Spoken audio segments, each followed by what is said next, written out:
Verificado o quórum regimental de que trata a portaria 145/2017 e com amparo na portaria 140/2021, eu, Francisco José de Oliveira Silva, declaro aberta a 75ª sessão ordinária virtual de 19 de novembro de 2021. Inicialmente, indago a secretária se a ata da sessão anterior está pronta. Senhor presidente, a ata do dia 8 eu vou disponibilizar e a de ontem eu estou aguardando só os quesitos da perícia do primeiro processo. Tá certo. Tá, obrigado, Silvana. Então. Indago, Silvana, se os conselheiros entregaram a resolução para assinatura. Não, senhor presidente. Obrigado, Silvana, também. Reforça aos seus conselheiros a necessidade de entregar as resoluções, tendo em vista, estamos aproximando este triênio, né? Entregar todas as resoluções antes de terminar esse nosso mandato. Doutora Elineide? Não, era só porque eu acho que que na ata de ontem seria semelhante a de segunda, os quesitos do doutor Leilson. Não era bem os quesitos, era a decisão da perícia, aí os quesitos a gente está formulando separado.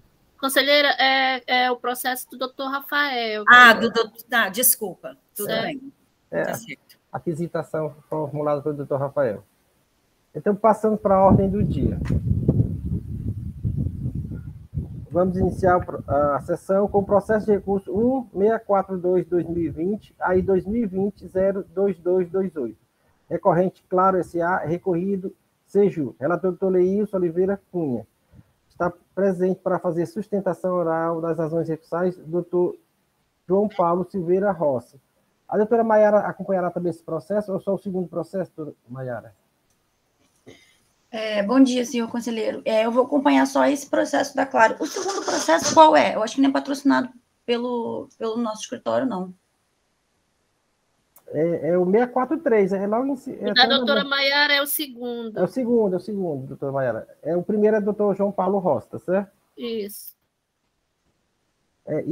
Representando o Estado, doutor Rafael Barbosa. Com a palavra, o relator, doutor Leilson Oliveira Cunha. Presidente, quero de início desejar um bom dia a todos, aqui presentes nesta sessão, e passo ao relatório desse presente auto de infração. Ele tem como acusação de infração de crédito devido de energia elétrica, tendo contribuinte se creditado indevidamente de créditos de ICMS provenientes de aquisição de energia elétrica nos montantes de R$ 2.592.723,78 no exercício 2015 e R$ 3.550.103,59 no exercício 2016. A autuação impôs a cobrança de imposto e multa, respectivamente, no valor de R$ 6.142.837,37, tendo como dispositivo infringido o artigo 60, parágrafo 11, do Decreto 24569/97, e o artigo 42, parágrafo 2º, inciso 2º, da Lei 2.670/96, aplicando-se a penalidade do artigo 123.2A da Lei 2.670/96. Nas informações complementares, o auditor fiscal relata que foi realizada a auditoria fiscal ampla na empresa acima qualificada, exercício 2015 e 2016, quando se detectou que a Claro aproveitou indevidamente o crédito de energia elétrica em sua apuração mensal. Informa que, ainda que a planilha com os créditos indevidos demonstrados por mês foi encaminhada ao contribuinte por meio do termo de início número 2019-106-36, de 4 de setembro de 2019, consciência em 5 de setembro de 2019, no qual foi solicitada justificativa para o lançamento dos referidos créditos de energia elétrica em sua apuração mensal do ICMS, tendo o contribuinte respondido que o Superior Tribunal de Justiça, no julgamento do recurso especial 1.201.635 de Minas Gerais, em sede de recurso repetitivo, reconheceu o direito das empresas prestadoras de serviço de telefonia ao aproveitamento de crédito decorrente de energia elétrica adquirido para a prestação de serviço de telecomunicação, reforçando que a matéria em questão é de natureza eminentemente infraconstitucional, sendo reflexa eventual violação à Constituição de 1988. Destaca que o STF negou seguimento ao recurso extraordinário número 888/2009, interposto pelo Estado de Minas Gerais, em face do acordo do STJ, que julgou a matéria em sede de recurso repetitivo, por meio da decisão que transitou em julgado em 12/12/2015. As autoridades fiscais, por sua vez, afastam o argumento trazido pela autuada, aludindo que, na prestação de serviço de telecomunicação, não ocorre a operação de saída de energia elétrica, não se aplicando o princípio da não cumulatividade, não estando consistente a argumentação da recorrente com o entendimento do STF, já que o contribuinte só poderia aproveitar crédito de energia elétrica se houvesse posterior operação de circulação física com energia elétrica, que somente através de benefício ou incentivo fiscal concedido por meio de previsão expressa em lei complementar ou em convênio do CONFAS, as prestadoras de serviços de telecomunicação teriam direito ao crédito de energia elétrica, e que, nos termos da Lei Complementar 87/96, fora concedido o direito ao crédito nas situações em que não ocorre posterior circulação seguinte da energia elétrica, tão somente quando consumidas no processo de industrialização e que as atividades da autuada não se equiparam à indústria básica. Equiparação essa prevista no decreto número 640/1962, conforme evidenciado no parecer de Abreu e Recém, de 2017. Esse parecer, ele trata dessa questão de não ser equiparado à indústria básica, a serviços prestados pelas prestadoras de telecomunicação, por isso que os auditores fazem essa menção, também por violar vários princípios e preceitos constitucionais, e ademais que a análise final da matéria em questão é da competência do STF. Interposta a tempestiva impugnação, a autoridade julgadora de primeira instância decide pela procedência do feito fiscal, inicialmente rejeita a preliminar de decadência parcial dos meses de janeiro e fevereiro de 2015, nos termos do artigo 173.1 do CTN, no mérito, entendendo a ocorrência de aproveitamento de crédito em desacordo com a legislação oriunda da aquisição de energia elétrica, tendo em vista a autuada ser empresa prestadora de serviço de telecomunicação, citando como precedente as resoluções números 213/2018 e 186/2019 desta segunda Câmara de Julgamento. Decisão amparada no artigo 46, 49, parágrafo 2º, inciso 1 e 2, e artigo 51, todos da Lei 2.670/96, aplicando penalidade incerta no artigo 123.2A da Lei 2.670/96. Ter posto o recurso ordinário, tempestivo, se consignou em síntese que preliminar de decadência parcial referente aos meses de janeiro e fevereiro de 2015, tendo em vista que o lançamento se deu em fevereiro, no final do mês de fevereiro de 2011. A data do 2020. Bom, nos termos do artigo 150, parágrafo 4º, combinado com o artigo 156, inciso 5 do CTN. Então, em razão de que a autuação se deu, acho que é 26 ou 28 de fevereiro, de 2020, pede a decadência parcial referente aos meses de janeiro e fevereiro de 2015. A autuação é 2015 e 2016. também alega que, apesar de a recorrente efetivamente não se tratar de indústria, isso não significa atividade de prestação de serviço de telecomunicação, não se qualifica como processo de industrialização para fins de aproveitamento de créditos e CMS decorrentes da aquisição de energia elétrica, conforme garantem os artigos 33, 2b da Lei Complementar 87/96 e artigo 49, parágrafo 2º, inciso 1º, a linha B da Lei 2.670/96. Diz ainda que a prestação de serviço de telecomunicação realizada pela recorrente envolve verdadeiro processo de industrialização, sendo a energia elétrica elemento indispensável ao desenvolvimento dessa atividade. Sem energia elétrica, não há geração de sinais e, consequentemente, não há comunicação. Também diz que, por ocasião do julgamento do RESP número 842-270/Rio Grande do Sul, o STJ decidiu que o decreto número 640/62 é perfeitamente compatível com a legislação tributária atualmente em vigor.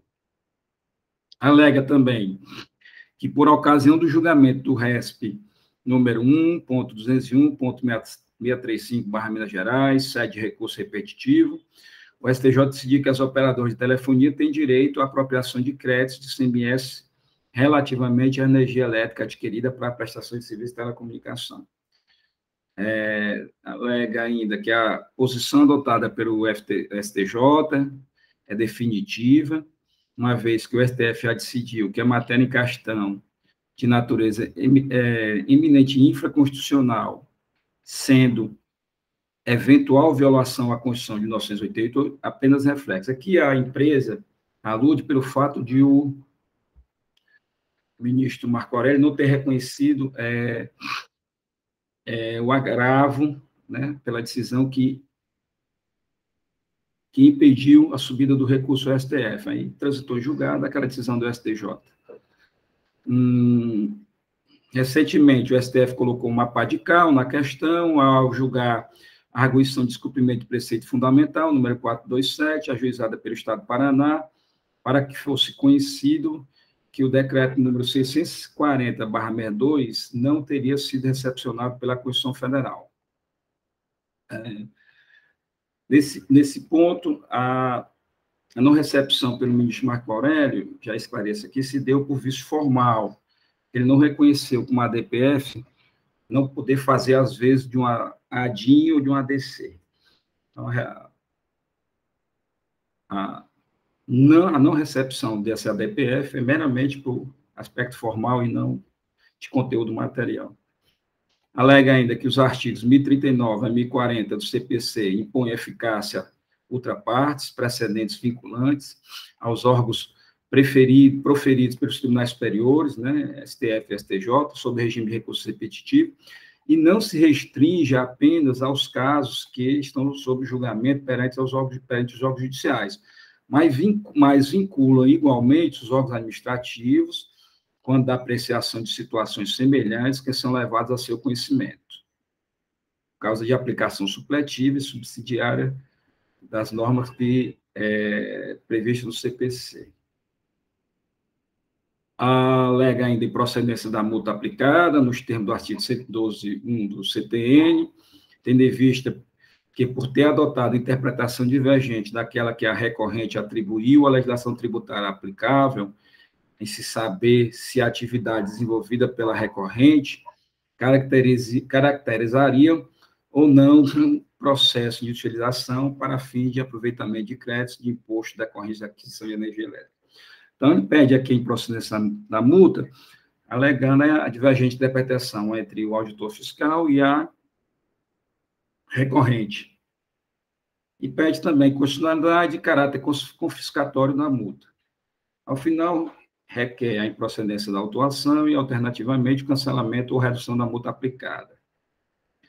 A assessoria processual tributária, ela opina pela procedência da autuação, aduzindo, em síntese, que, em matéria tributária, a definição de atividade industrial é dada pelo Código Tributário Nacional, que é norma posterior ao citado decreto 640/de 1962, afirmando que o artigo 46, parágrafo 1 do CTN, ao regular o imposto sobre produtos industrializados, dispõe que, aspas, considera-se industrialização produto que tenha sido submetido a qualquer operação que lhe modifique a natureza ou a finalidade ou aperfeiçoe para o consumo.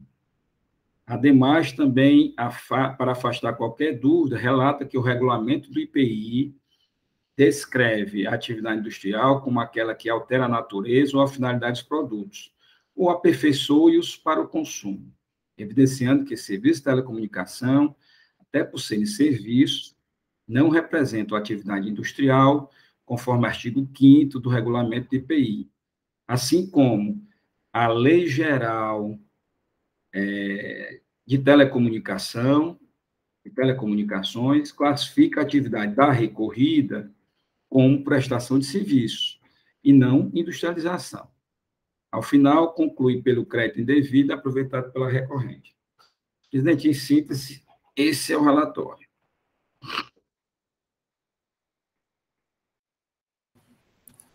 Obrigado, doutor Leilson. Seguindo aqui o processo, com a palavra do doutor Rafael Barbosa.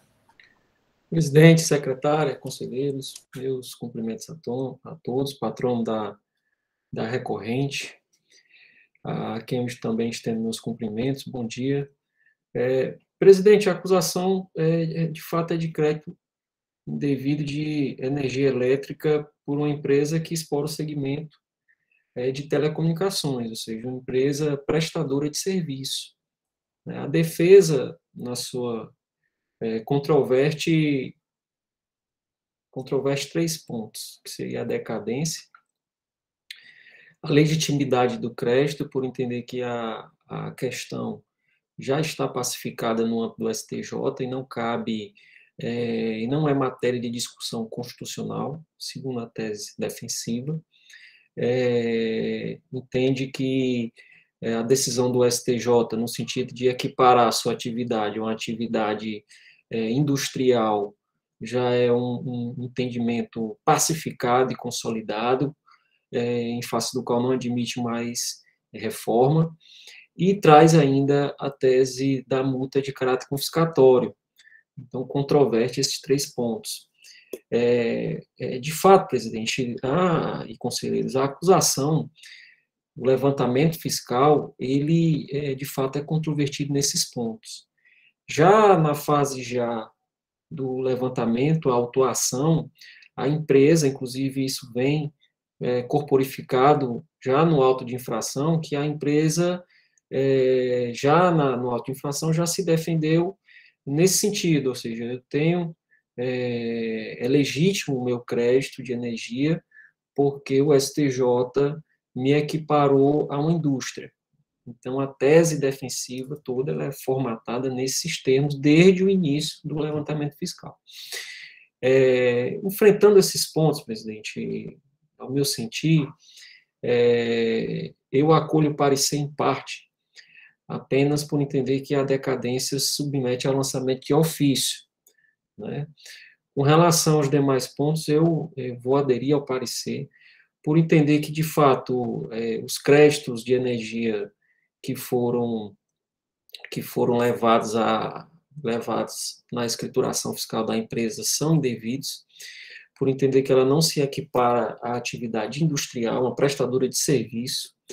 A nossa legislação processual, ou seja, o nosso Código de Processo Administrativo Tributário, ele não prevê o efeito vinculante que tenta impor à empresa com relação aos recursos repetitivos, ou seja, os recursos especiais que recebem a sistemática do recurso repetitivo. A nossa legislação prevê o efeito vinculante apenas para decisões do Supremo Tribunal Federal, né? E, de fato, o que eu entendo também é que a empresa não se desincumbiu também de demonstrar que essa decisão ela é pacífica e que não admite uma discussão constitucional, considerando que as decisões de todo o nosso Código Tributário, todas as operações, a legislação tributária, ela encontra uma alta densidade prevista no âmbito constitucional. E eu entendo que essa matéria ainda merece uma análise profunda do Supremo Tribunal Federal a respeito.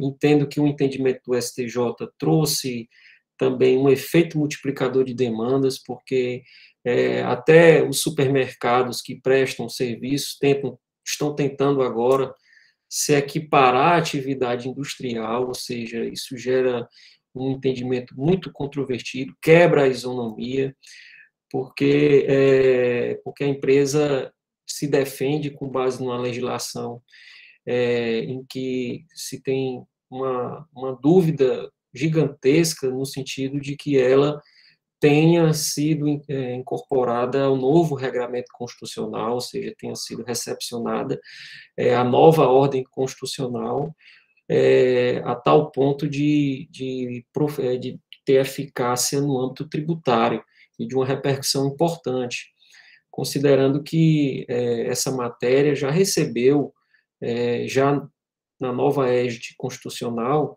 o regramento da Lei Candir. Então, de fato, presidente e conselheiros, eu entendo que não é salutar, em homenagem ao princípio da segurança jurídica, em homenagem também ao princípio da isonomia, que somente essa empresa, somente a exploradora do âmbito de telecomunicações, que é uma prestadora de serviço e não é uma indústria, que se trata de uma ficção jurídica que, ao meu sentir, possui uma incompatibilidade inconstitucional, né, com o sistema constitucional. Então, nessa linha que eu vou, em consonância com o parecer, opinar pela procedência da acusação fiscal, afastando a decadência e afastando também a multa de caráter confiscatório pelas razões que esse conselho também já conhece, por não poder promover controle de constitucionalidade de normas. Seria nesses termos, presidente, o encaminhamento. Obrigado, doutor Rafael. Seguindo aqui a trilha processual, com a palavra do doutor João Paulo Silveira Rossi. Bom, senhores me ouvem bem? Sim, doutor João Paulo. Bom, então, primeiramente, gostaria de agradecer a oportunidade de estar aqui perante os senhores julgadores, perante o senhor representante da Fazenda Estadual. Agradeço mais uma vez a oportunidade. Passando a analisar o caso em tela, geralmente, nessas situações, eu prezo pela celeridade da sustentação oral, mas diante de um caso em que a gente se encontra, né, diante de uma matéria pacificada, gostaria de tecer breves comentários sobre um pouco da minha história na advocacia, para que contextualize os senhores da minha experiência e do que eu vou falar em seguida. Até pouco tempo atrás, atuava somente com processos administrativos.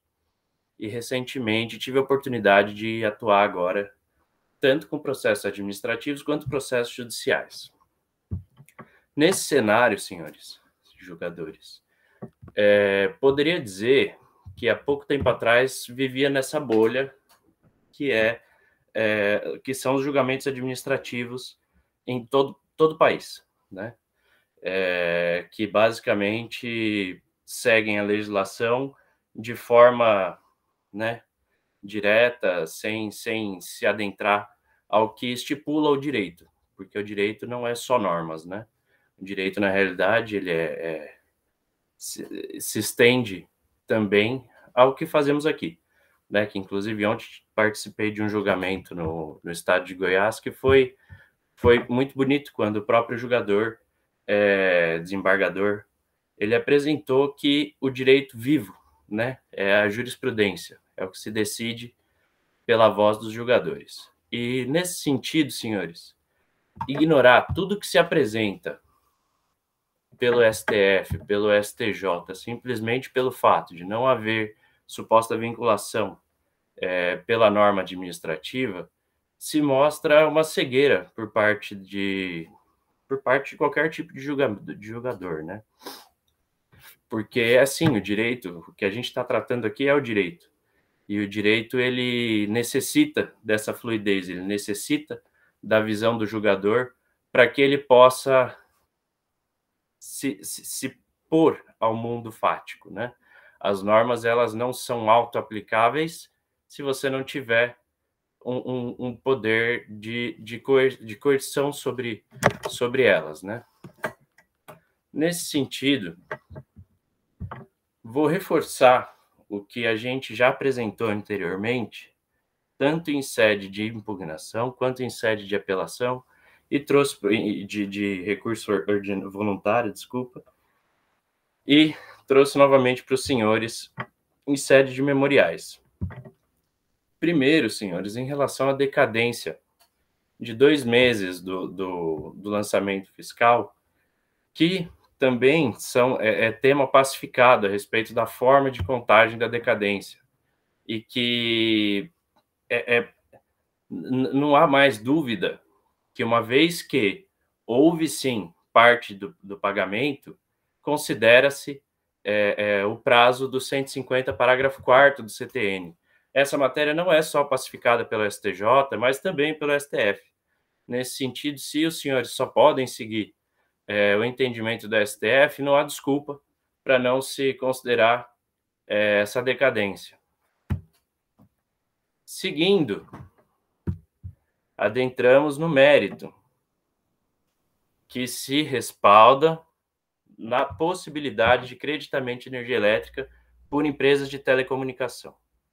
Com toda a vênia ao respeitável procurador, não concordo com essa tentativa de distorcer o pedido da recorrente. Não é um supermercado que está aqui, e supermercado não paga ICMS. O que estamos tratando nesse caso é uma empresa do setor de telecomunicação que, de acordo com a própria Constituição, ela é devedora do ICMS e não do ISS. Né? Não é um supermercado que está aqui. Então, as alegações não fazem muito sentido, com toda a vênia ao respeitável procurador. Inclusive, acredito que não cabe a nós, representantes dos seus respectivos estados ou empresas, fazer esse tipo de digressão, uma vez que o caso em tela não se trata do que se alegou na manifestação.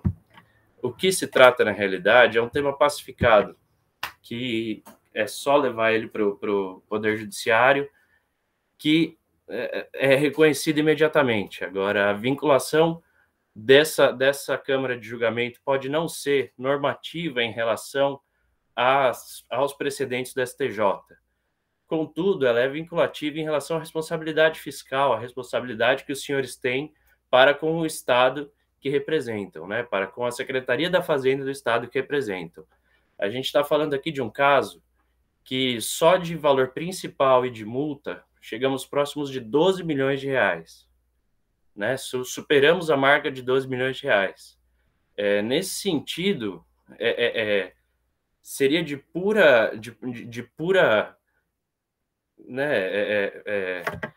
cegueira esquecer que, quando levar esse tema para o judiciário, ele vai ser condenado, o Estado vai ser condenado em honorários e custas judiciais. Nesse sentido, entendo que não há responsabilidade normativa dos senhores de seguir o preceito do STJ, mas não haveria responsabilidade fiscal, responsabilidade ética, responsabilidade do próprio cidadão com o seu Estado de evitar esse tipo de condenação.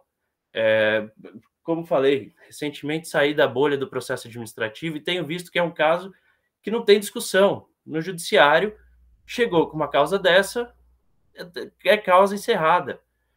Entendeu? E tenho tido a oportunidade em alguns estados que também não têm essa vinculação com as decisões dos recursos repetitivos, e são os conselhos de julgamento, são as câmaras de julgamento que têm esquivado que o Estado pague esses ônus sucumbenciais, ônus de custas judiciais, porque é de responsabilidade dos julgadores. Eles entendem que é de responsabilidade dos jogadores não só seguir as normas, mas seguir os princípios. Certo?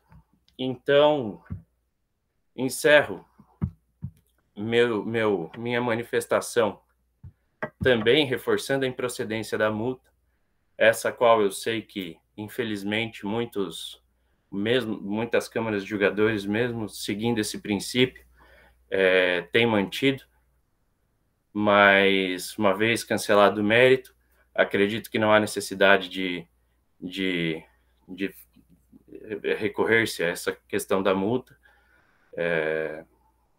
E nesse sentido que peço, ilustres jogadores, que os senhores reforcem, repensem a questão ética, a questão civil que os senhores têm com o Estado dos senhores, uma vez que esse tema, no judiciário, é pacificado e levará à condenação do Estado dos senhores de uma causa de valor base de 12 milhões de reais. Então, agradeço mais uma vez a oportunidade de manifestar perante os senhores, agradeço a atenção de todos e peço ver, inclusive, ao ilustre procurador, para agradecer também a oportunidade e peço a procedência do recurso. Obrigado, mais uma vez. Obrigado, doutor João Paulo. Senhores conselheiros, o processo está em debate. Doutor Leilson já levantou a mão, com a palavra do doutor Leilson. Presidente, eu acho que essa matéria já foi muito discutida desse contencioso administrativo tributário, não só nas câmaras, como também na Câmara Superior. Eu vou dividir a minha apreciação aqui com os senhores em três partes. Primeiro, a questão da decadência. Segundo, essa questão trazida pelo doutor João Paulo, questão da possível pacificação isso no Poder Judiciário. E, em terceiro momento, a questão da multa. Bom, começarei pela decadência. Mesmo aqueles que publicam pelo 150, parágrafo 4, ao caso, não seria o caso da decadência do mês de fevereiro, porque o mês de fevereiro foi a data do lançamento do auto-infração, 28 de fevereiro. A apuração do CMS é mensal, ela não é diária. Então, o auto-infração, ele foi lançado em 28 de fevereiro, então, 2020. Então, fevereiro de 2015 não estaria alcançado por essa possível decadência com base no 150, parágrafo 4. Mas eu, de qualquer forma, eu também não pugno por essa questão do 150, parágrafo 4, nesse caso de crédito indevido, porque me parece que ainda não está de todo pacificado a questão de crédito indevido. Já vi decisões da ministra Regina Helena Costa, de que quando crédito indevido ele ampara, ele acoberta um saldo devedor que deveria ter sido lançado, seria o caso do 173.1.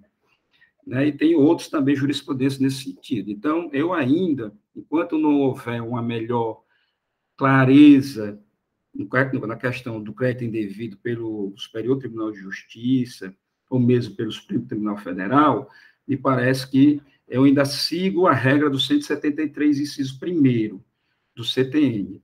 Então, nesse caso, eu digo que quem advoga o 150, parágrafo 4º, não pode aplicar ele ao mês de fevereiro, então somente ao mês de janeiro, mas eu aplico, como não estou, ainda não é uma coisa suficientemente clara no âmbito do STJ, principalmente, a autuação por crédito devido, a questão da decadência, eu ainda vou manter o meu entendimento com base no artigo 173, inciso 1º, ao caso presente.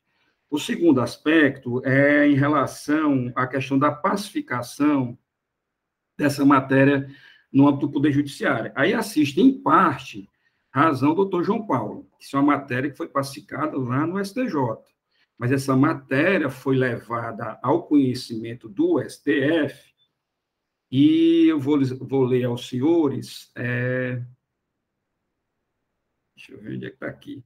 Essa matéria foi levada ao conhecimento do STF através de um agravo de instrumento 774-432 do Paraná, em que A recorrente era a própria Oi S.A., aqui no caso é claro, eu confundi com a Oi, mas era a Oi S.A., né, agravante, e o agravado era o estado do Paraná.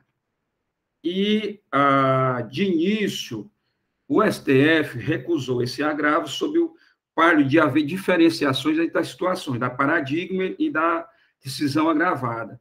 Que a decisão agravada, ela se refere a crédito de energia de prestadora de serviço de telecomunicação, enquanto que a paradigma... Qual o número do agravo aqui, por favor? O número é o agravo de instrumento 774.432. Obrigado. E enquanto que a paradigma foi trazida como sendo aquela do supermercado. Então, de início, a presidência do STF, na época, acho que era período de recesso, algo nesse sentido, rejeitou. Mas depois foi interposto um agravo interno e voltou para o ministro Luiz Fux analisar, e ele converteu esse agravo interno em recurso extraordinário, e ele diz claramente no seu voto, deixa eu ver aqui, quando ele diz, no final do voto dele, ele diz assim, de fato, a situação prevista nos autos difere da hipótese reconhecida no plenário virtual do Supremo como de repercussão geral, no recurso extraordinário 558, 588, 954, uma vez que no paradigma tem-se pleito de crédito ICMS incidente sobre energia elétrica consumida na cadeia de produção de alimentos, enquanto, na hipótese dos autos, a cadeia produtiva destina-se à telecomunicação. Aí ele diz, neste recurso, está em questão o enquadramento ou não do serviço prestado pela agravante como produção industrial, a saber, sobre a incidência dos artigos 150, inciso 2º, 155, parágrafo 2º, inciso 1º da Constituição Federal e artigo 33, 2b da Lei Complementar 87/96, que garante o direito ao crédito do recolhimento de ICMS na energia elétrica no processo de industrialização, por aplicação do critério físico de incorporação da fonte energética de maneira indissociável ao produto final prestado pela empresa, em decorrência da não cumulatividade. Essa situação ainda não foi objeto de apreciação pelo Supremo Tribunal Federal. E, embora exista recurso especial em trâmite no Superior Tribunal de Justiça, debatendo a questão, os contornos constitucionais do debate clamam o pronunciamento da Suprema Corte para soterrar quaisquer divergências sobre o tema. Exposit do provimento ao agravo com fundamento no artigo 543 do Código de Processo Civil, determina a conversão dos autos em recurso extraordinário, e tão logo autuado o processo, seja remetido à Procuradoria-Geral da República na elaboração do parecer. Essa decisão foi em 14 de março de 2003. Até lá, ainda não temos, no âmbito do STF, e não é definitivamente, como alegado pela parte, inconstitucionalidade reflexa. É claramente a inconstitucionalidade material, em função da própria previsão do princípio da não cumulatividade fixado na Constituição Federal. Daí esse entendimento absolutamente correto do ministro Luiz Fux, em converter em recurso extraordinário e trazer a matéria para o plenário do STF.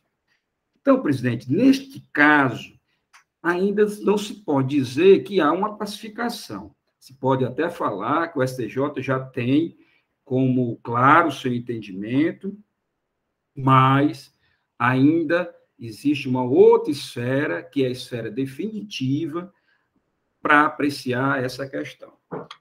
O outro aspecto é a questão da multa confiscatória, que foi alegada pela parte, e eu também tendo a afastar essa argumentação, em razão de que as normas do CPC, acho que é o artigo 14, o artigo 15, que fala da aplicação, né, supletiva das decisões no âmbito dos tribunais do Poder Judiciário, é preciso ter em mente que essa é uma aplicação de forma supletiva. Quando, no âmbito do processo administrativo tributário, não existe nenhum dispositivo que regre a matéria, né? Que regre como é que deve ser compreendido esses casos que são decididos no Poder Judiciário, que não é o caso do processo administrativo tributário do Estado do Ceará. O artigo 48, ele é muito claro, e o seu parágrafo 4º, muito mais claro ainda, que diz respeito que não podemos julgar, afastar dispositivo legal sob fundamento de inconstitucionalidade em razão de não pertencer a essa dicção aos contenciosos administrativos, mas sim ao Poder Judiciário. E aí, é claro que ele faz as exceções lá no parágrafo. Ele fala que, nos casos, poderia ser aplicado, no caso de ação direta de inconstitucionalidade sobre aquele dispositivo, se aquele dispositivo foi objeto de uma ADI e ele foi expurgado do ordenamento jurídico, pode se aplicar a ADI, que não é o caso, sobre também na ação direta de constitucionalidade, sobre aquele dispositivo, que também não é o caso, e caso de súmula vinculante, que também não é o caso, sequer ainda essa matéria foi apreciada no âmbito do STF. Não somente isso, este contencioso administrativo tributário aprovou a súmula 11, e a súmula 11 diz claramente no seu teor: é vedado aos órgãos de julgamento do contencioso administrativo tributário, CONAT, afastar ou reduzir multa sugerida em auto de infração sob fundamento de apresentar natureza confiscatória por implicar indevido controle de constitucionalidade da Lei 2.670/96.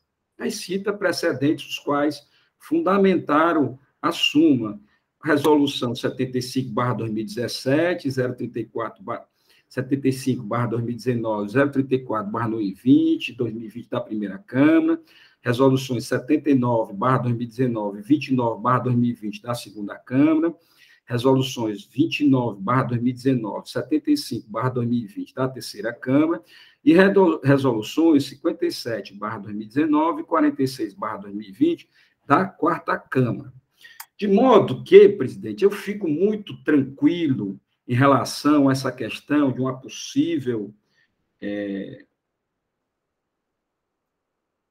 aplicação de multa posteriormente no âmbito do Poder Judiciário, ao Estado do Ceará, se perder essa matéria no âmbito do Poder Judiciário, porque ainda essa matéria não está pacificada, eu evidenciei isso de forma muito clara, né? Então, também, pela própria apreciação, pela própria manifestação da Procuradoria-Geral do Estado. Cabe à Procuradoria-Geral do Estado, neste caso, se fosse o caso, dizer que, olha, eu seria favorável à improcedência dessa autuação, porque isso é uma matéria que já efetivamente não tem mais como o Estado brigar, e o Estado poderá incorrer em ônus de sucumbência. Então, vimos essa manifestação por parte do procurador, e com boa razão, que isso é uma matéria que não está pacificada, né? Evidentemente, isso poderá ser no futuro, e talvez modulado seus efeitos. Então, há uma série de aspectos, outros, que tem que se primeiro deixar resolver essa questão do âmbito judiciário para se afastar dessas autuações. Então, presidente, eu já me manifesto dizendo que eu vou seguir a jurisprudência já tranquila deste contencioso administrativo tributário, no sentido de manter a autuação e manter cobrando-se o imposto pelo crédito indevido, que entendo também que não se trata de industrialização, as atividades exercidas pela empresa, seja pela Lei Geral de Telecomunicações, que assim o traz, seja pelo que está disposto no Código Tributário Nacional, seja ainda pelo artigo 5º do Regulamento do IPI, na definição de industrialização, e seja pelos precedentes desta Casa. Então, também mantém uma multa em razão do que está explicitamente colocado na lei que regula o nosso processo administrativo tributário, e mais ainda com reforço da súmula 11. De modo que, presidente, eu me mantenho ainda pela procedência da autuação. Este é minhas considerações e o meu voto. Obrigado, Toleilson. Senhores, o processo está em debate. Fala, doutor Rafael Barbosa Souza. Senhor presidente, colegas conselheiros, a gente já votou isso algumas vezes, né? É muito interessante que ouvi bem a fala do advogado, né? É interessante que essa regra dos anos 60, que trata de entender que seria industrialização, foi feita antes do CTN. A atividade de comunicação, se por um lado ela fosse tratada como indústria, pelo outro lado eu vejo que ela não é colocada na tabela TIP, não tem crédito lá do outro lado.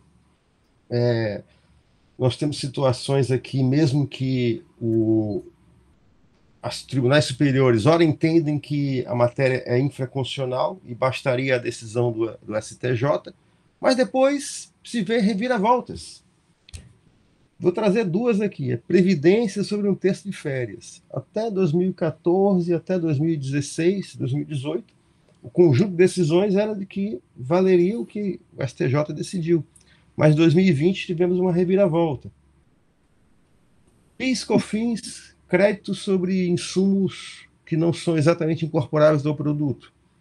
Eu vi agora, ano passado, a repercussão geral ser admitida, né? Então, nós ainda temos aqui um cenário de incerteza, né? E, havendo a incerteza, ainda o contencioso é vinculado à sua segurança jurídica do que está na legislação. Esse salto que o STJ fez, no sentido de dar uma atribuição prospectiva, é culturalmente interessante, mas aqui nós estamos ainda num julgado administrativo, né? Falo isso, primeiramente, aqui eu sou servidor público falando, né? Mas digo também as minhas raízes. Eu também sou advogado tributarista, mas neste momento nós temos que ser assim bem seguros aqui da nossa atividade como servidor público. Então, nesse caso, nós temos já a nossa jurisprudência nesse sentido da proteção da legislação estadual. É isso, presidente. Quando a decadência, desculpa, eu tenho entendimento que aplica-se a regra do 150, parágrafo 4º, mas só janeiro, por conta, como bem explicado do doutor Leilson, o mês de fevereiro é recolhido no mês seguinte, somente janeiro, pela decadência. Muito obrigado. Obrigado, doutor Rafael Souza. Continua o debate. Alguém mais deseja manifestar-se? Eu creio que já tem. Doutor Henrique Gereissati. Presidente, só assim, para talvez dar um maior conforto aí aos conselheiros, né, e fazendo aqui uma referência até o que o doutor Rafael falou, essa decisão, essa lei anterior ao próprio CTN, como o doutor Rafael bem colocou, ela trata, na realidade, doutor Rafael, de uma lei a nível se eu não me engano, do Banco Nacional de Desenvolvimento, à época, que equiparava a indústria, o serviço de telecomunicação, a indústria somente para efeito de financiamento, né?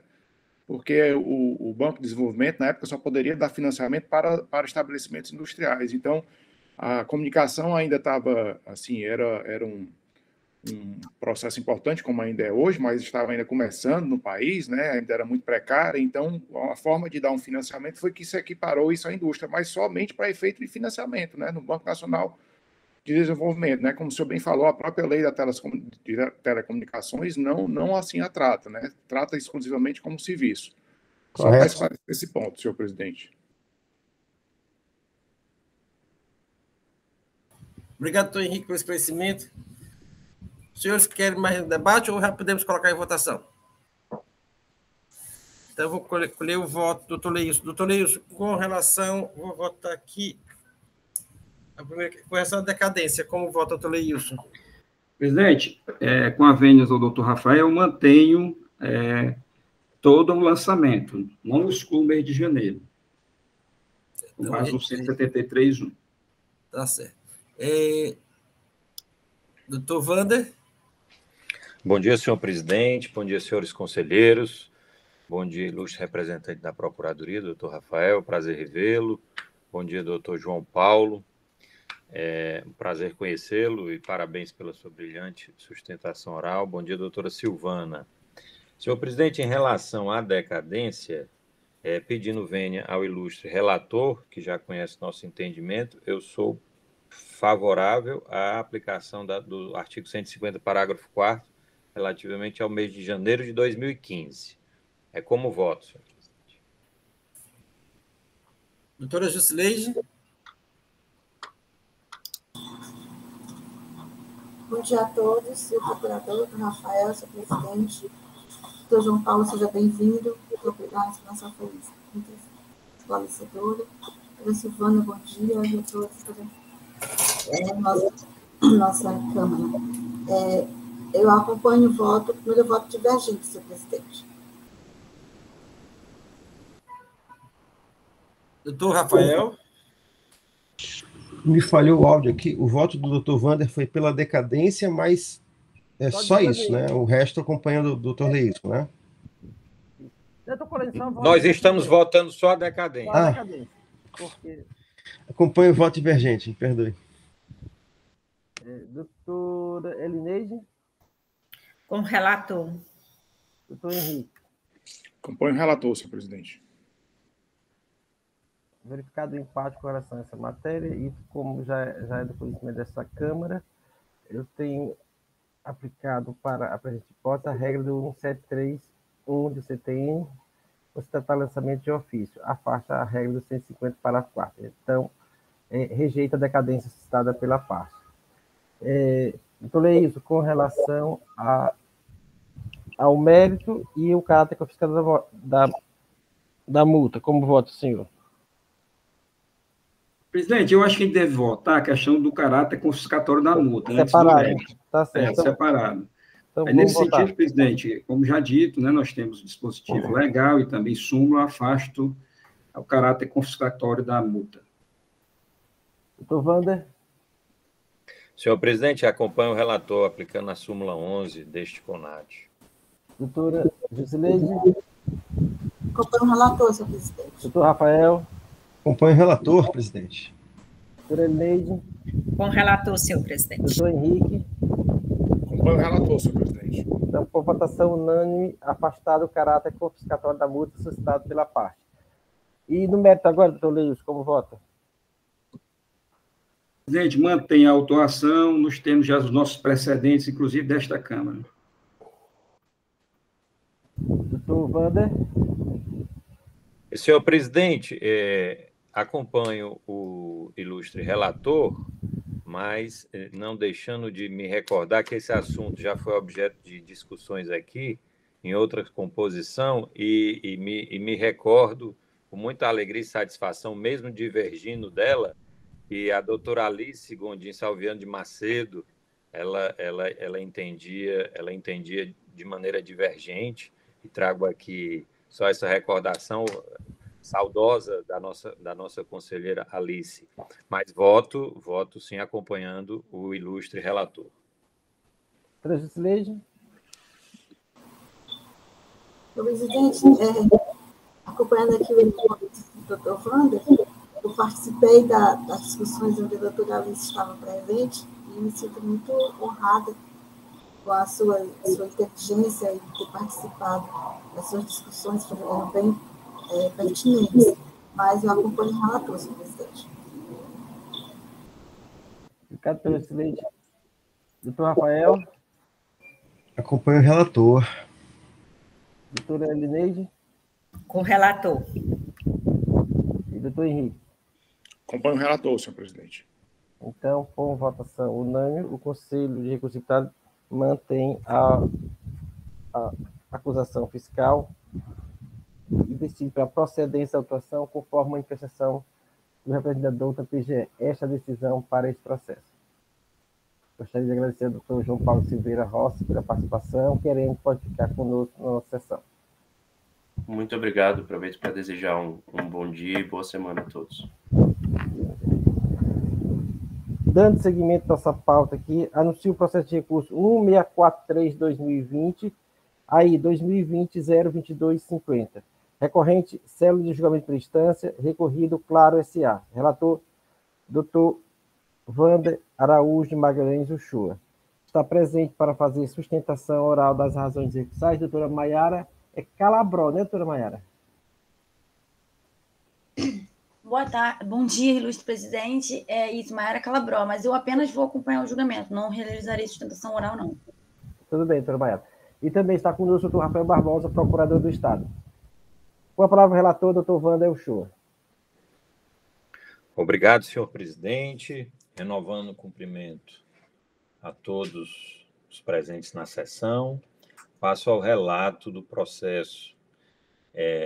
Esse processo de nossa relatoria, ele diz respeito à falta de recolhimento do ICMS sobre serviços de comunicação nos anos de 2015 e 2016, ou seja, os mesmos anos do processo anterior, os mesmos exercícios. Aqui nós temos como autuado os valores de R$ 103.297,70 para 2015 e R$ 1.069,67 para 2016. No relato, o agente imputa falta de recolhimento, inclusive devido por substituição tributária, tendo o contribuinte deixado de recolher o ICMS sobre o serviço de comunicação. Apontou infringência aos artigos 155, inciso 2 da Constituição Federal, artigo 2º da Lei Complementar 87 de 96, artigo 25, parágrafo 10º do Decreto 24569, também aponta o convênio ICMS 107/95 e o 129/98. Impôs a penalidade preceituada no artigo 123, inciso 1, a linha C, da Lei 2.670, ou seja, a multa de igual valor, não é? Segundo informações complementares, em cumprimento ao mandado de ação fiscal, e ao termo de início de fiscalização, datado de 4 de setembro de 2019, e aqui utilizo a data já para esclarecer um aspecto que no futuro vamos desenvolver. O termo de intimação de fiscalização foi do dia 4 de setembro de 2019. O agente autuante realizou a auditoria fiscal ampla no contribuinte. Ele detectou que a Claro considerou como não tributada receitas de serviço de telecomunicação sobre a qual incidiria o ICMS. Ao analisar o faturamento da empresa, através dos arquivos previstos no convênio ICMS 115 de 2003, verificou a existência de registros de itens de serviço de comunicação sem o devido destaque do ICMS. Afirma ainda que excluiu da tributação os seguintes valores: encargos financeiros, serviços prestados aos órgãos do governo do Estado do Ceará, por conta da isenção, serviços prestados a empresas de telecomunicação alcançados pela cláusula 10ª do convênio 126/98. Muito embora já tivesse excluído tais valores, ainda restaram e foram listados outros valores e encaminhados à contribuinte. A contribuinte, ao se manifestar, apresentou justificativas para a não incidência do imposto sobre diversos serviços. Justificativas estas que foram acatadas pela fiscalização e foram retiradas do levantamento todos os itens contestados. Contudo, ainda restou a lista dos serviços elencados no arquivo chamado Faturamento Claro 2015-2016, para os quais a fiscalização não vislumbrou nenhuma justificativa e tampouco a contribuinte contestou a incidência. Cientificada do lançamento, a empresa autuada apresentou tempestiva impugnação, que está às folhas 50 a 58 dos autos, alegando a nulidade do auto de infração em decorrência do erro na discriminação dos dispositivos supostamente infringidos, pois inexiste cláusula 10ª do convênio 129/98, citado pelo agente como violado. 2. É que a decadência dos fatos geradores ocorridos em janeiro e fevereiro de 2015, em razão da aplicação do artigo 150, parágrafo 4º.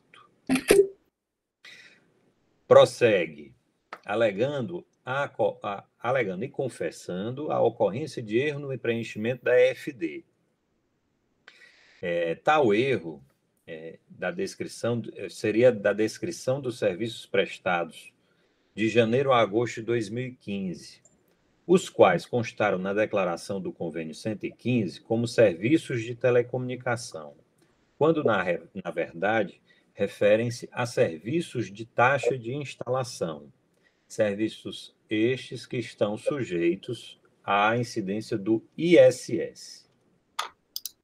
Apesar de ter corretamente gerado um novo arquivo para corrigir o mencionado equívoco, a contribuinte não conseguiu enviá-lo até o momento, em razão da exigência feita pela Cefaz no sentido de que sejam retificadas todas as séries e não apenas as que continham erro. No dia 15 de março de 2018, ou seja, anterior à ação fiscal, a contribuinte apresentou consulta à Cefaz acerca do procedimento a ser adotado. Essa consulta, ela recebeu o número de processo 2071-260 de 2018. E pelas pesquisas que foram realizadas, essa consulta ainda permanece sem resposta do órgão fazendário. O equívoco no preenchimento não acarretou nenhuma ausência de recolhimento do imposto devido ao erário estadual. Repita-se, em razão dos serviços autuados estarem sujeitos à incidência do ISS e não do ICMS. E, por fim, alega o caráter confiscatório da multa aplicada. O julgamento de primeira instância, ele decidiu pela nulidade do auto de infração. Antes de enfrentar o mérito, a julgadora de primeira instância, ela afastou as preliminares arguidas, ou seja, tanto a nulidade em razão do erro na discriminação dos dispositivos infringidos e a questão da decadência do crédito tributário. Ambas foram afastadas. A julgadora, ao analisar o mérito, ela percebeu uma questão prejudicial. E aqui passo a reproduzir uma pequena parte do julgamento. Julgadora singular passa a analisar a questão referente à consulta formulada pela autuada. Consulta esta que foi protocolizada no dia 15 de março de 2018, ou seja, antes do início da ação fiscal, e que não fora apreciada ainda pelo órgão fazendário. Prossegue informando que efetuou um cotejo entre as alegações da defesa e o tema da consulta apresentada, e concluiu que a matéria consultada guarda pertinência com a acusação, pois as dúvidas levantadas pela empresa dizem respeito ao procedimento a ser adotado na escrituração das prestações de serviço que foram objeto do auto de infração. Desse modo, entendeu a julgadora de primeira instância que o agente do fisco se encontrava impedido para a prática do ato, devendo, então, a ação fiscal ser considerada nula, conforme previsto no artigo 55, parágrafo 2º, inciso 3 do decreto 32.885. Como a decisão foi contrária aos interesses da Fazenda Estadual, foi interposto, impõe-se o reexame necessário, conforme artigo 104, parágrafo 1º da Lei 15.614. A assessoria processual tributária, por sua vez, emite parecer de número 162 de 2021, que está às folhas 119 a 120, no qual opina pelo conhecimento do reexame necessário para negar provimento, no sentido de confirmar a decisão singular de nulidade do julgamento. Argumenta que existe consulta sem resposta da Cefaz quando da formalização do auto de infração, vedando procedimento fiscal contra a consulente em relação à matéria consultada. O processo, então, vem a essa colenda Câmara para julgamento do reexame necessário. É o relatório, senhor presidente. Obrigado, doutor Wander. Com a palavra, doutor Rafael Barbosa. Presidente, renovo os cumprimentos a todos, em especial ao patrono da recorrente. Bom dia. Presidente, a acusação, de fato, é uma falta de recolhimento. Nos anos de 2015 e 2016, né, a autuada deixou de recolher ICMS sobre serviços de comunicação em que a saída se deu sem um destaque, quando, na verdade, haveria incidência do imposto, né? A grande discussão é que uma parte dessas operações, elas estavam sujeitas à consulta tributária, que a empresa havia formulado antes mesmo do início da ação fiscal. E de fato, o que eu vejo no sentido de que esse fato em específico, ele é um impeditivo para a autuação, né? Em razão de vedação legal expressa, no sentido de que, estando o consulente, ora autuado, aguardando, ou seja, estava à espera do resultado da consulta que havia formulado, não poderia ele sofrer uma ação fiscal antes mesmo do desfecho dessa consulta, né? Por expressa previsão legal e por se tratar de uma garantia do próprio consulente, né, que espontaneamente se dirige à Secretaria da Fazenda, formula uma consulta para dirimir uma dúvida importante sobre suas operações e, não obstante isso, é apanhado de surpresa com um procedimento fiscal, que foi o caso dos autos. Então, presidente, considerando esse aspecto, eu vou opinar no sentido da confirmação da decisão singular em consonância com o parecer, no sentido da nulidade da autuação em razão do impedimento do agente autuante. Obrigado, doutor Rafael. Senhores, o processo está em debate.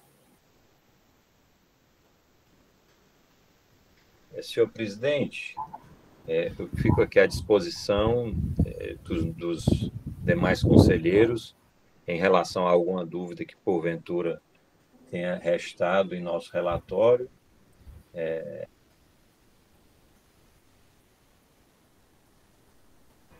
Minha dúvida seria só se a matéria é a mesma, guarda pertinência da consulta com da autuação. Porque, na verdade, o procedimento fiscal poderia até ter ocorrido, desde que... Aliás, ocorreu tanto que tivemos um outro auto de infração, né, o primeiro.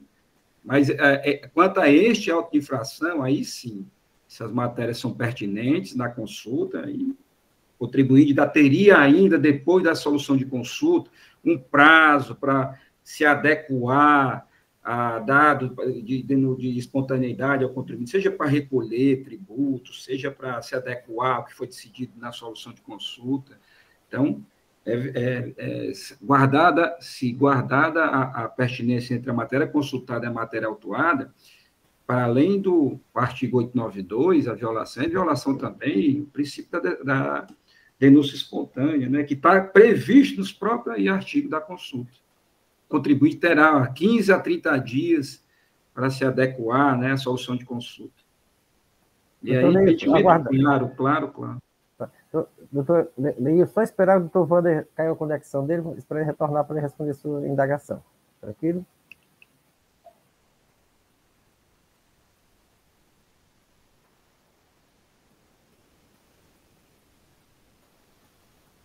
Aguardar só um pouco mais.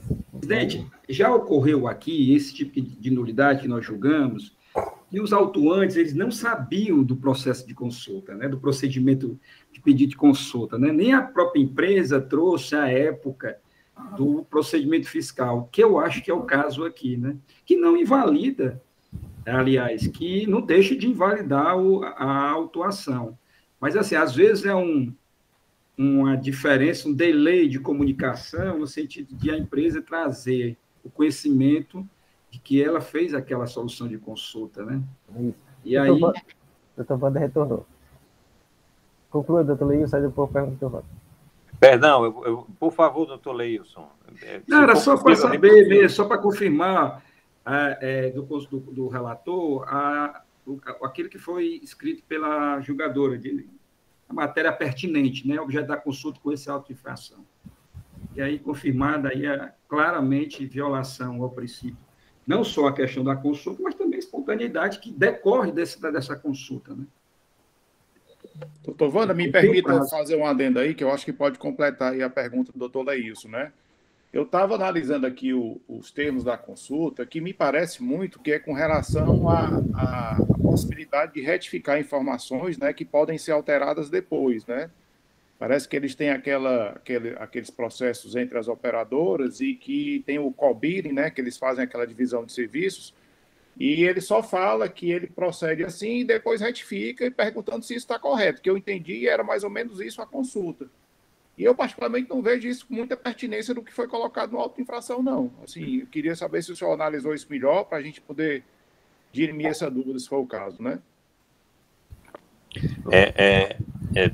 Conselheiro Henrique, conselheiro Leilson, a consulta formulada é em relação ao preenchimento da declaração retificadora. Por quê? Porque o entendimento da consulente é de que deveria retificar apenas as séries que estariam com o erro, com o equívoco. Esse é o entendimento dela. E a Cefaz não permite que ela o faça. Por quê? Porque a Cefaz, ao recepcionar o arquivo, ela exige que todas as séries sejam trazidas novamente. E aí ela até ilustra que no período autuado, foram processadas 234 séries. Só que, na realidade, só que a necessidade de retificação era apenas em 11 destas séries, e nem no período completo. E aí o entendimento dela é de que deveria retificar apenas as séries que haviam um equívoco. E aí ela, por conta disso, ela pergunta à Cefaz se esse entendimento dela está correto ou não. Essa retificação das 11 séries é o fato que foi autuado, que seriam os serviços que incidem ISS e não ICMS. Ela havia, primeiramente, informado que seriam serviços de comunicação. Daí porque a autuação confessa o erro do preenchimento, diz que os serviços, e traz notas fiscais demonstrando isso, né? Que, na realidade, os serviços não eram de comunicação, mas sim de taxa de instalação, por exemplo, é um que eu já verifiquei, serviço de taxa de instalação. Então, tais serviços seriam na incidência do ISS. Então, antes da ação fiscal, ela confessa esse equívoco, esse erro, junto à Secretaria da Fazenda, e demonstra o entendimento dela. E pergunta se está correto ou errado. Então, guarda pertinência em relação ao fato de serem as retificações dos serviços que foram ditos como de comunicação, mas na realidade não eram. Eram de instalação, por exemplo, que eram objeto de incidência do ISS. Até porque, complementando, daí ela também utilizar o argumento de que, uma vez retificado tais informações, não há nenhum prejuízo ao erário estadual. Por quê? Porque não haveria a incidência do ICMS. Obrigado, doutor Wander. Doutora Elineide, quer falar?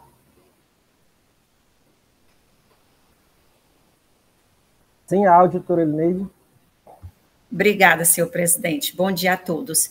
Então, pelo que eu estou entendendo, na realidade, os serviços já estão como não tributado e a fiscalização entendeu como tributado, mas não seria esse o o mote principal da autuação, né? Não é isso? Da consulta, desculpe, da consulta.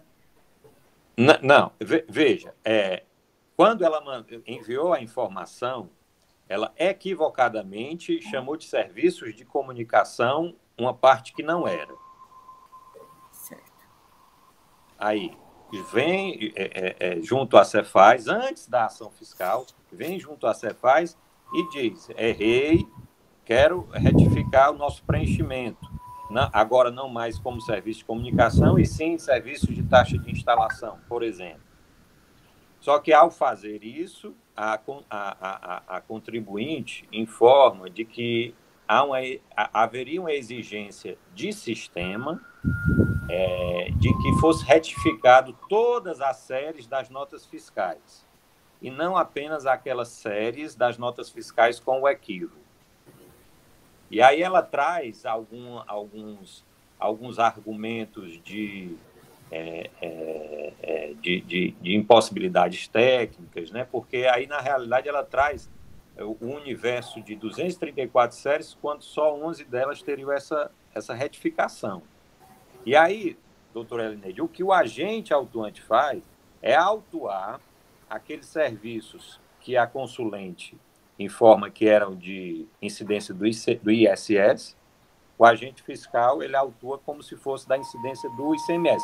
Por quê? Porque ele se utilizou dos relatórios, ele se utilizou das informações que estavam contidas lá no convênio. E lá realmente constam como serviço de comunicação. Né? Como serviço de comunicação. É isso. Obrigado, doutor Wander. Senhores, está claro? Doutora Jusileide, com a palavra. De novo, meu bom dia a todos.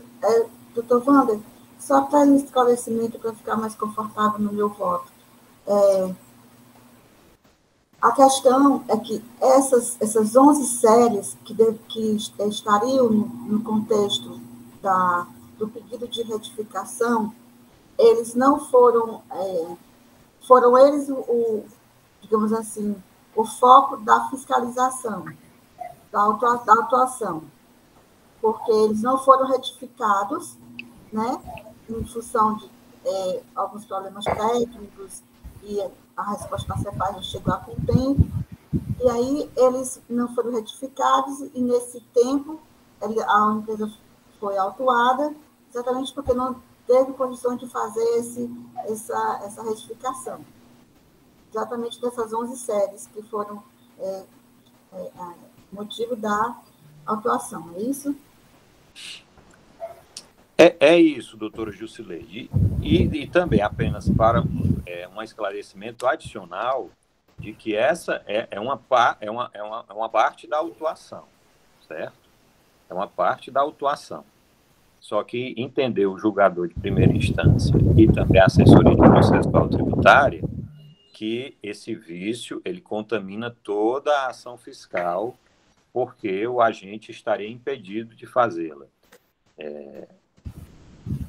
Repita-se, a questão do equívoco, do erro no preenchimento, ele se dá em fatos de janeiro a novembro de 2015, e esses foram o objeto da consulta em relação a como retificar, né? Se o entendimento da consulente estava correto ou não.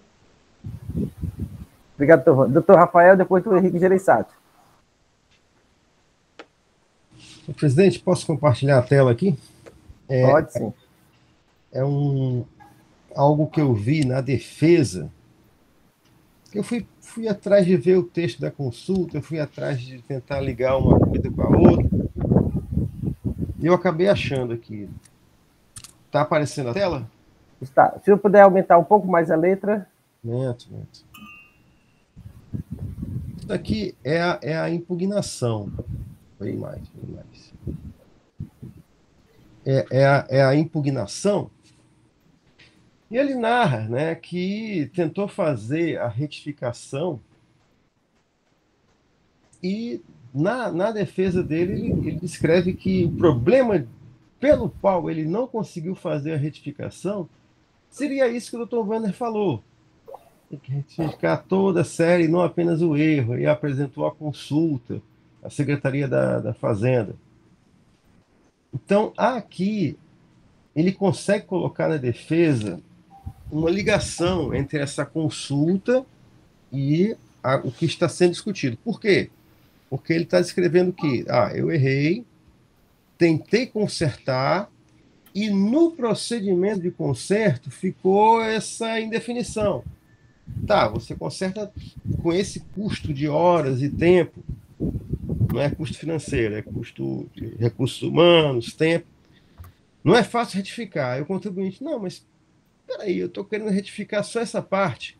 Eu tenho que ter todo esse trabalho mesmo? Então, isso ficou uma questão prejudicial. Eu entendi agora perfeitamente o que o doutor relator quis colocar, entendi a ponderação do doutor Henrique, né? Porque realmente, na consulta, aí eu digo logo, não é bem claro a pergunta: esse serviço de instalação é vinculado ao ICMS ou ao ISS? Não tem isso mesmo, não. Mas tem essa ligação de prejudicialidade que o relator colocou. Obrigado, senhor presidente. Obrigado, doutor Rafael. Doutor Henrique Gereissati. Presidente, eu gostaria aqui, até por uma questão de ordem, em função da Justiça Fiscal também, pedir vistas a esse processo para fazer uma análise mais aprofundada sobre tanto essa consulta como esses arquivos, né? Porque, no meu entender, assim, o que a empresa pede aqui com a consulta é que retifique somente uma parte dos arquivos, né? Mas que o procedimento, segundo, não teria sido acatado pela Secretaria da Fazenda, porque teria que mandar uma retificação completa, né, de todo o processo. Mas eu acho que a partir do momento que você mexe em um arquivo, você vai mexer no resultado final da apuração do MEI, né? Então, assim, normalmente, quando se retifica um SPED, uma informação, você manda o arquivo completo novamente com as alterações dentro, né? E não vejo, talvez, que isso seja motivo para nulidade do auto de infração, mas gostaria realmente de ter certeza maior com relação a esses fatos, e, em função disso, eu gostaria de pedir vistas do processo. Vista concedida, doutor Henrique. Obrigado, presidente. Meu presidente, eu sei que já foi concedida vista, conselheiro Henrique, e entendo até salutar, mas a fiscalização ela teve dois objetos, de fato, né, como já dito pelo relator. A controvérsia com relação ao CIAP, os bens do ativo, aquela questão da proporcionalidade, e a outra justamente o ponto 2, que é o objeto da consulta, né, porque ele foi intimado durante o procedimento fiscal para justificar por que aquelas saídas de serviço de comunicação, que foram realmente classificadas por ele como serviço de comunicação, estavam sem o destaque do ICMS. E era justamente essa classificação errônea, que ele justifica, que estava sob objeto de consulta, que já foi, inclusive, explanada pelo relator. Seria nesse sentido. Obrigado, recebimento, doutor Rafael. Então, doutora Maiara, o processo foi pedido do doutor Henrique, provavelmente voltará em sessão no mês de dezembro. A senhora será informada no novo julgamento. Obrigado, senhor presidente, senhores conselheiros, obrigado. Então, bom dia. Senhores, vamos dar um intervalo de 10 minutos, 9h58 às 10h10, retornando, tá certo?